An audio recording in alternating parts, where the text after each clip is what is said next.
เทคนิคการเก็บเกี่ยวและการเก็บรักษาข้าว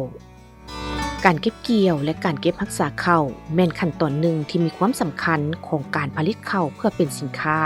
โดยเฉพาะระยะเวลาที่เหมาะสมในการเก็บเกี่ยว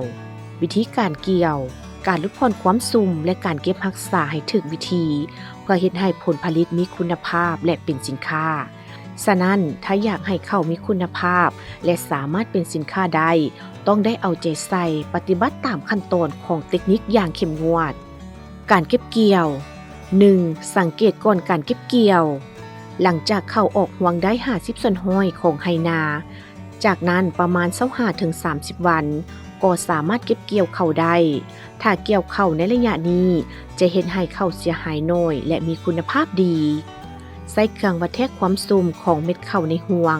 ถ้ามีความซุ่มประมาณ20-23ส่วนห้อยแม่นเหมาะสมในการเก็บเกี่ยวสังเกตเบิ่งต้นข้าวเปลี่ยนสีจากสีเขียวเป็นสีเหลืองเข้มและสังเกตเบิ่งเม็ดข้าวอยู่กกห่วงประมาณ 3-5 เม็ดบ่เป็นน้ำนมหรือห่วงสุก 80-85 ส่วนห้อยของข้าวในนาก็เก็บได้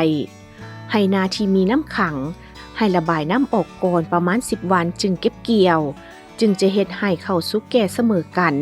สะดวกสบายในเวลาเกี่ยวและฟ้อนข้าวบ่แช่น้ำ 2. การเก็บเกี่ยวการเก็บเกี่ยวข้าวบ่ควรแก่ยาวเวลาเพราะจะเฮ็ดให้ผลผลิตเสียหายและมีคุณภาพต่ำถ้าในระยะที่เหมาะสมในการเก็บเกี่ยวข้าวแต่มีฝนตกควรปะไว้ให้ต้นข้าวแห้งแล้วจึงเก็บเกี่ยวการเก็บเกี่ยวข้าวด้วยกลจักรมีหลายแบบเช่นใช้จักรตัดหญ้าที่ดัดแปลงสำหรับเกี่ยวข้าวแบบวางฟ่อนใช้รถเกี่ยวข้าวเกี่ยวแบบวางฟ่อนและใช้รถเกี่ยวข้าวเกี่ยวออกเป็นมัด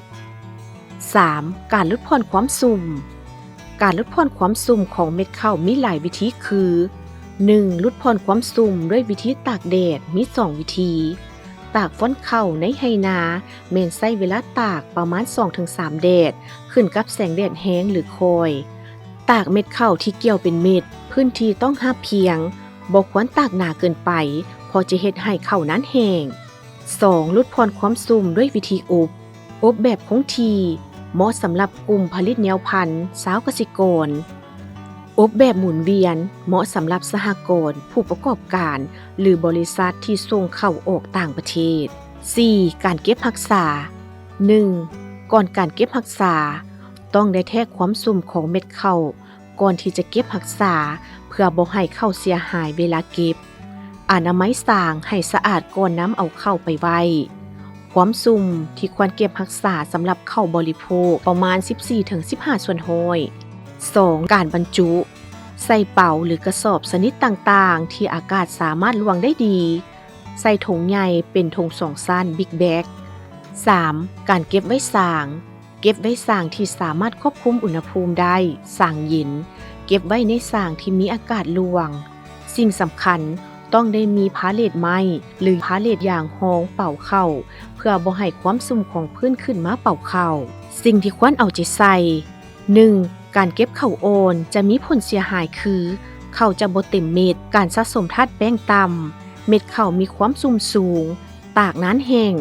ข้าวมีคุณภาพต่ำข้าวหักมุนหลายเม็ดข้าวสารมีสีเขียวปน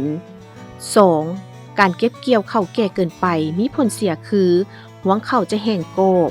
ต้นหักทบลงถ้าให้นามีน้ำจะเฮ็ดให้เม็ดข้าวแช่น้ำและเฮ็ดให้เม็ดข้าวออกงอกคาห่วงผลผลิตเสียหายคุณภาพของการสีต่ำและมีเม็ดหักหลาย